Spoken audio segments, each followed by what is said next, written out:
Coach Boy. Oh, Paano sirain ang self-esteem ng isang bata? magandang tanong yan. So, madali lang. Una, punahin mo lahat ng kanyang mga ginagawa. Tama man ito o mali.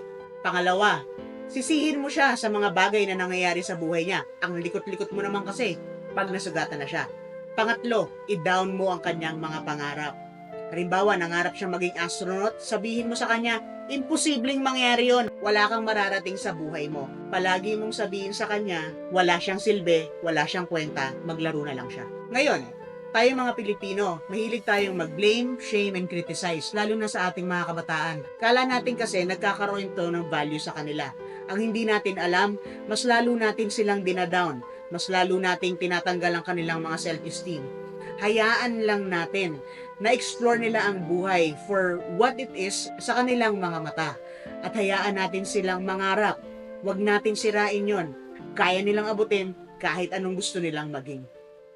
Oo, ganun pala yun. Ganon yon. Ako si Boy Dilara, ang iyong Certified Trauma and Resilience Life Coach.